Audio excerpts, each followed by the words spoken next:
할렐루야. 새날을 허락하신 하나님을 찬송합니다. 진정한 기쁨은 고통의 부재가 아니라 하나님의 임재이다 라는 말이 있습니다.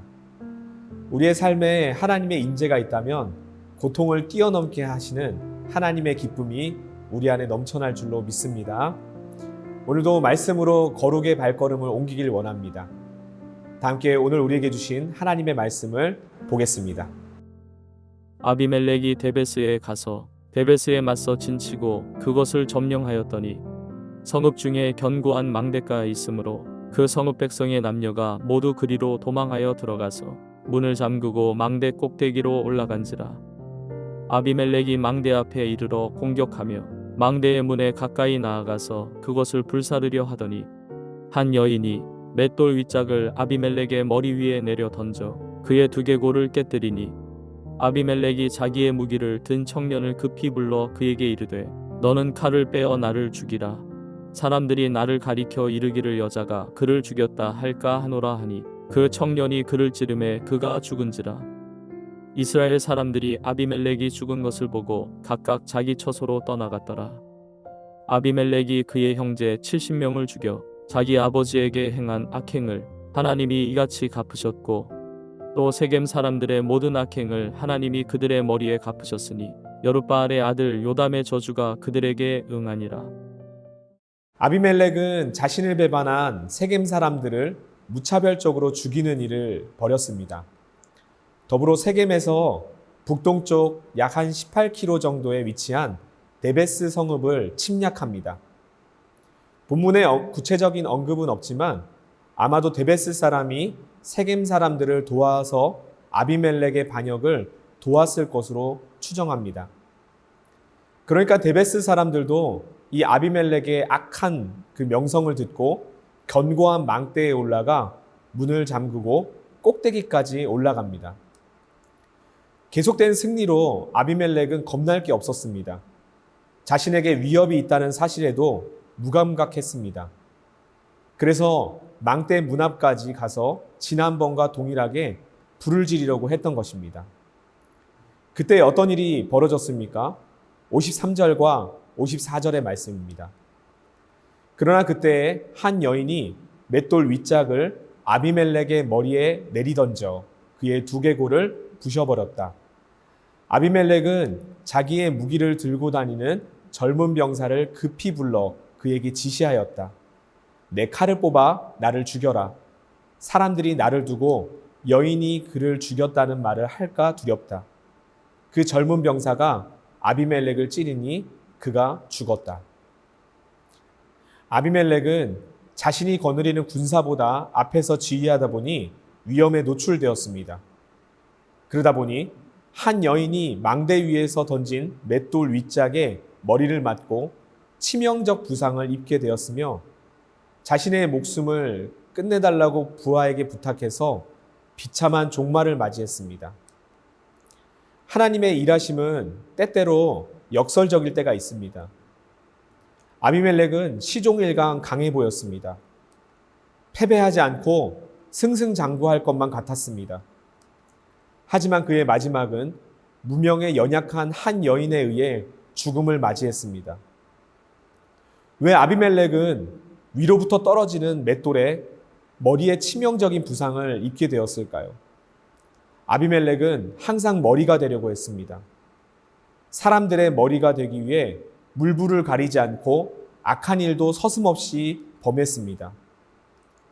형제들을 한날에 모두 죽였고 세겜성을 초토화시키면서 머리가 되려고 했습니다. 하지만 하나님은 그의 머리를 치심으로 심판하셨습니다. 이 모든 것이 아주 우연스러운 사건 같아 보이지만 우연이 아니었습니다. 이 모든 사건의 전말은 하나님의 개입하심이었습니다. 아비멜렉과 세겜 사람들의 결론이 56절과 57절에 기록되어 있습니다. 하나님은 아비멜렉에게 자기 형제 70명을 죽여 자기 아버지에게 저지른 죄의 값을 이렇게 갚으셨고 또 세겜 사람들의 죄악도 그들에게 모두 갚으셨다. 여룻바알의 아들 요담의 저주가 이렇게 그들에게 그대로 이루어졌다. 말씀은 아비멜렉의 죄에 대한 값을 갚으신 분이 하나님이시라는 사실을 분명하게 밝히고 있습니다. 뿐만 아니라 세겜 사람이 아비멜렉에게 죽임당한 것 또한 하나님의 섭리라고 합니다. 오늘 말씀을 통해 우리는 하나님의 임박한 심판 앞에서 살 길이 진실한 회개라는 사실을 깨닫게 됩니다. 아비멜렉도 세겜 사람도 하나님께로 돌아가는 회개가 없어서 멸망하게 되었습니다. 하나님께서 이스라엘의 왕이신데 각기의 소견에 옳은 대로 행했기 때문에 비극적인 인생으로 마무리하게 되었습니다. 진정한 회개만이 사망에서 생명으로 인도함 받게 됩니다. 이방 민족이었던 니느웨는 요나가 전한 복음에 동물로부터 왕에 이르기까지 회개함으로 심판을 피할 수 있었습니다. 곧 새 생명 축제가 다가오고 있습니다. 우리가 품고 있는 태신자들이 영적으로 살아나는 방법은 복음을 듣고 진정한 회개 가운데 구원함을 받게 되는 것입니다.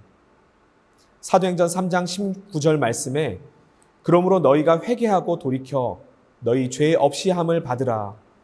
이같이 하면 새롭게 되는 날이 주 앞으로부터 이를 것이요 라고 했습니다. 그러므로 이제부터 내 의지와 고집이 아닌 또 내 능력과 가진 것을 믿고 사는 아비멜렉이 아닌 하나님께 돌아와서 하나님의 자녀됨의 권세와 능력 가운데 살아가는 우리 모두가 되기를 원합니다. 더불어 우리가 초청하는 그 태신자들이 예수님을 믿고 구원받으며 정말 하나님 안에서 복된 삶을 누리게 되는 이번 새생명 축제가 되기를 주님의 이름으로 축복합니다. 다 함께 기도하겠습니다. 사랑의 하나님, 오늘도 말씀으로 하루를 시작하게 해주셔서 감사를 드립니다. 기쁨의 하루가 되게 하여 주시고 소망의 하루가 되게 하여 주시옵소서.